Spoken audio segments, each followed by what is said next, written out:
Descubra a verdadeira origem dos 7 pecados capitais e como essa lista evoluiu ao longo da história.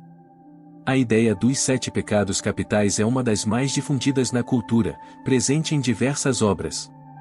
Mas o que poucos sabem é que essa lista nem sempre foi composta por 7 pecados, e nem sempre foram considerados pecados. Neste vídeo, vamos explorar a história por trás dessa famosa lista e como ela se transformou ao longo dos séculos. Antes mesmo do surgimento do cristianismo, filósofos gregos e romanos discutiam sobre vícios e virtudes em busca da arte de bem viver. Aristóteles, por exemplo, elaborou listas de virtudes e seus vícios correspondentes, essenciais para a educação moral e a retórica.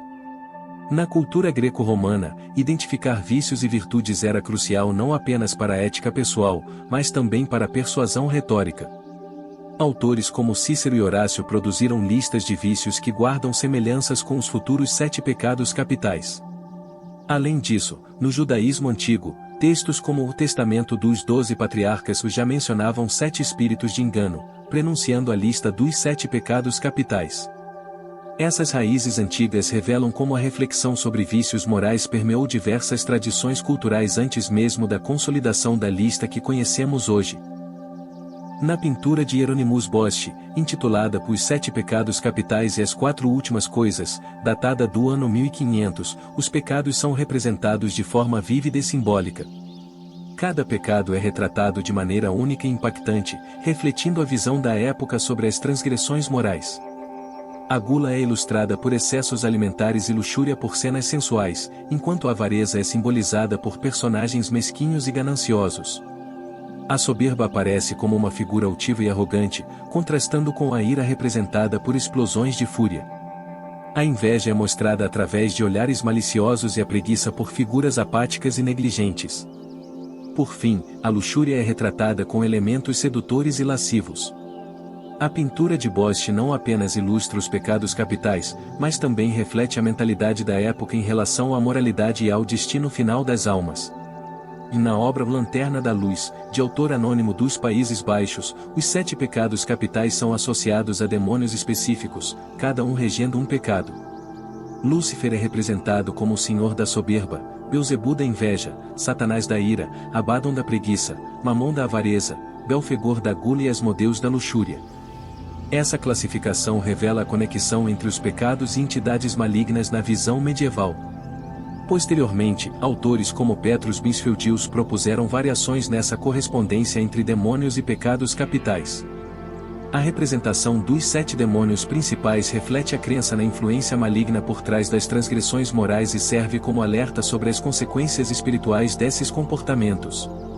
Na obra magistral de Dante Alighieri, A Divina Comédia, a jornada do protagonista pelo inferno, purgatório e paraíso oferece uma visão única dos pecados capitais.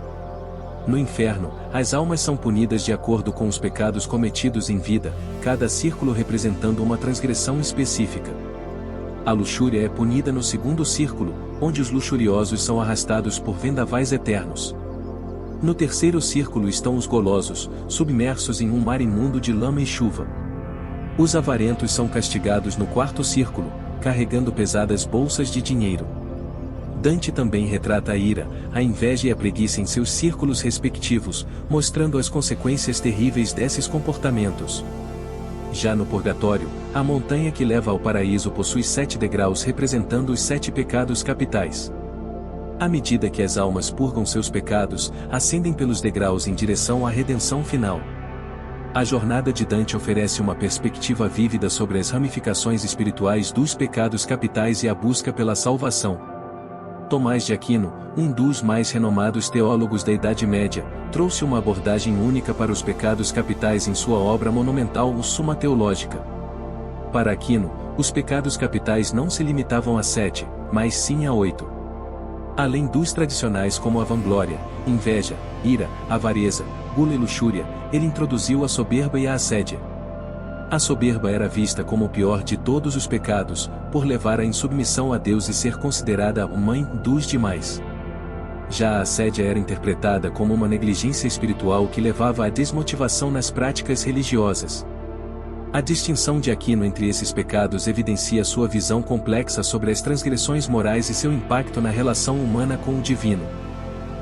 As raízes antigas dos vícios morais na cultura greco-romana remontam aos filósofos clássicos que buscavam a arte de bem viver.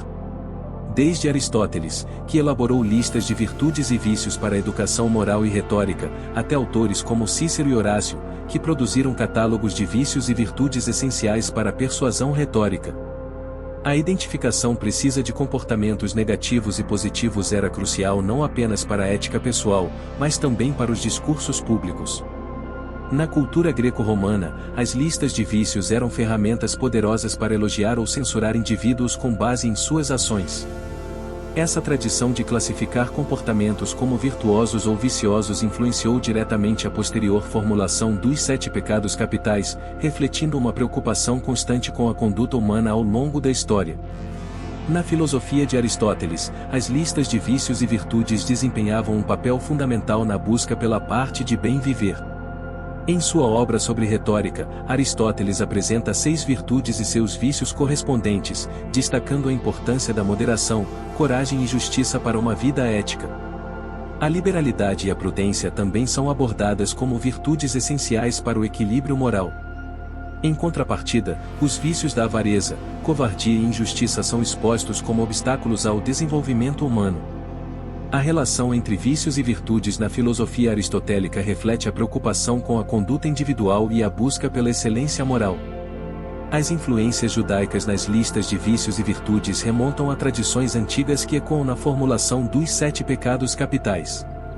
No Testamento dos 12 Patriarcas, um texto do 2º século a.C., são mencionados os 7 espíritos de engano, que incluem a fornicação, gula, conflito, vanglória, soberba, mentira e injustiça.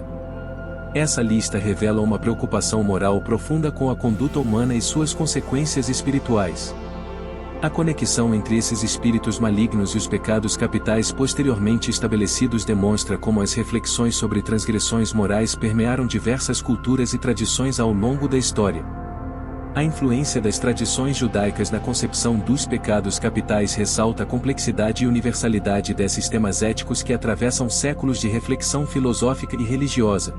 Evagrio do Ponto, monge bizantino do IV século, propôs uma abordagem única aos vícios morais em seu tratado sobre os 8 pensamentos maus. Nessa obra, Evagrio identificou 8 categorias gerais de pensamentos malignos que assolam a mente humana. Entre essas categorias estão a gula, luxúria, avareza, tristeza, ira, assédia, vanglória e soberba. A assédia, muitas vezes traduzida como preguiça ou negligência espiritual, era vista como uma tentação para se desviar das práticas espirituais e buscar um caminho mais fácil e cômodo. Já a tristeza era interpretada como um arrependimento por ter escolhido a vida monástica em detrimento dos prazeres mundanos.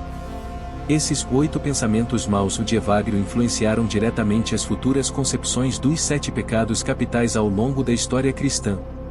A distinção entre assédia e tristeza oferece insights sobre as nuances dos vícios morais e como eles foram percebidos na disciplina espiritual dos monges na época. No Testamento dos 12 Patriarcas, um texto do 2º século a.C., são descritos os 7 espíritos de engano que representam as transgressões morais. Entre esses espíritos estão a fornicação, a gula, o conflito, a vanglória, a soberba, a mentira e a injustiça. Essa enumeração reflete uma preocupação ética profunda com as ações humanas e suas implicações espirituais. A conexão entre esses espíritos malignos e os pecados capitais estabelecidos posteriormente revela como as reflexões sobre comportamentos desviantes permearam diversas culturas e tradições ao longo da história. A influência das tradições judaicas na concepção dos pecados capitais ressalta a complexidade e universalidade desses temas éticos que ecoam através dos séculos de reflexão filosófica e religiosa. Inscreva-se no canal para mais vídeos sobre temas históricos e culturais. Inscreva-se no canal. Deixe seu like. Comente qual tema histórico você gostaria de ver por aqui. Até o próximo vídeo.